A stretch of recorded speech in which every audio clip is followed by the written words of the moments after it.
ما فكرتش قبل كده وانت بتطرقع صوابعك ايه هو الصوت اللي بيطلع ده؟ طب ما فكرتش قبل كده ليه انت ممكن تكون بتحب تطرقع صوابعك بس يبقى في حد تاني قاعد جنبك اول ما يسمع الصوت ده يقول لك كفايه بقى عصبتني؟ من المعروف ان الصوابع هي اسهل مفاصل في الجسم تقدر تطرقعها، ولكن ده مش بس الصوابع، ده في ناس بتعرف تطرقع رقبتها وظهرها وكتفها وركبتها واي مفصل خلقه ربنا مش سايبينه في حاله. طب ايه هو صوت الطرقعه وازاي بيحصل وهل هو مضر على المدى البعيد زي ما بنسمع ولا لا؟ احكي لك.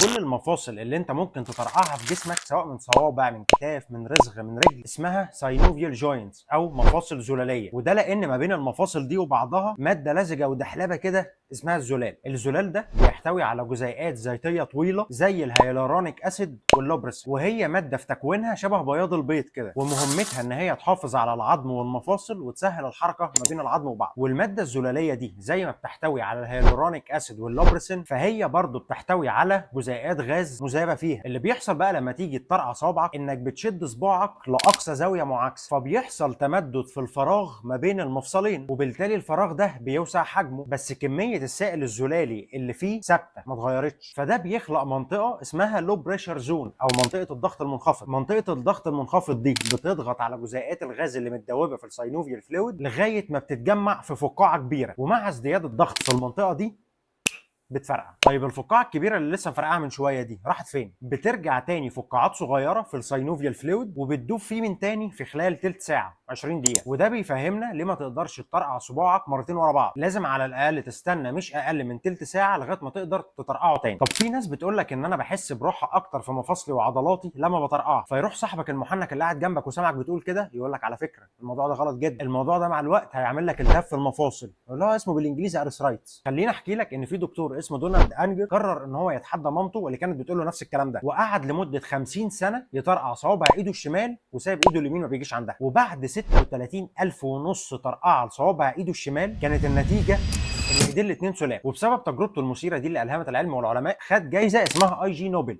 ودي عكس جائزه نوبل، ودي اللي اسمها جائزه نوبل للحماقه، بياخدوها الناس اللي عملت انجازات علميه ملهاش اي ثلاثه لازمه. طيب نيجي لسؤال تاني، ايه اللذيذ في موضوع الطرقعه سواء الصوابع او المفاصل الكبيره مثلا زي الرجل؟ اجابه السؤال ده تنقسم لشقين، اول جزء وهو سبب فيزيكالي او جسدي، وده اللي قالوه العلماء والدكاتره المهتمين بالموضوع ده، وهو انك لما بتطرقع مفاصلك ده بيعمل حاجتين. اول حاجه ده بيساعد دماغك ان هي تفرز الاندورفينز او الاندروفينات، ودي الهرمونات اللي جسمك بيفرزها عند شعورك بالالم عشان يسكنها شويه، فده لما بيحصل دماغك بتفرز لك شويه اندورفينز تسكن جسمك شويه. وتاني حاجه ان موضوع الطرقعه بتاعه المفاصل ده بيزود مؤقتا المساحه اللي ما بين المفاصل وبعضها، وده مش هتحسه قوي وانت بتطرقع مفاصل صغيره زي صوابعك، ولكن ممكن تحسه لما تيجي تطرقع مفاصل كبيره زي رقبتك مثلا او رجلك. هتحس فعلا بعدها بشويه انك قادر تتحرك فعلا بشكل سلس اكتر وقادر تفرد وتتني المفصل بتاعك بشكل احسن شويه. تاني جزء بقى من الاجابه وهو جزء نفسي سايكولوجيكال، والموضوع ده مبهم شويه، وهو ان في حركات كتير احنا اتعودنا نعملها بلا هدف، اتعودنا عليها وشايفين ان هي بتريحنا، بس لما تيجي تفكر فيها مش هتلاقي ليها سبب، زي مثلا انك تهز رجلك، انك تمسك قلم وانت بتتكلم في الموبايل وتقعد تشخبط في ورقه قدامك، انك تطرقع صوابعك. كل دي حركات وغيرها كتير بنعملها من دافع الملل، من باب اننا بنشغل نفسنا عشان مش عايزين نفكر في اي حاجه تانية او الحاجه اللي احنا بنعملها دلوقتي. والغريب كمان ان احيانا الحركات دي بتدي لك شعور بالانجاز الوهمي، وده بيخليك مبسوط، زي مثلا انك خلصت الورقه كلها ما سبتش فيها فتفوته فاضيه، او انك طرقعت صوابعك كلها، ده لو صباع منهم ما طرقعش يا ويله تبقى هتكسره. فالعامل الجسدي في الموضوع مع العامل النفسي اللي انا لسه قايله لك دلوقتي بيخلوا الموضوع بالنسبه لك لذيذ جدا ومستنيه، وكل شويه تمسك صباعك يشوفوا هيطرقع ولا لا. اخر حاجه هقولها لك ان في اطباء مهتمين بالموضوع ده قالوا ان كتر الموضوع ده ممكن يسبب تورم او انتفاخ في المفاصل، ولكن ده مش اكيد. الاكيد ان زي ما صوت الطرقعه ده ممكن يكون لذيذ بالنسبه لك، بس هو ممكن يكون مزعج لحد قاعد جنبك، فبعد كده لما تيجي تطرقع صوابعك او اي مفاصل في جسمك اتاكد ان مفيش حد قاعد جنبك بيتضايق من الموضوع ده، وارجع افتكر اذا كنت عملت لايك وشير للفيديو ولا لا، وسبسكرايب للشانل عشان تشوف كل الفيديوز الجايه.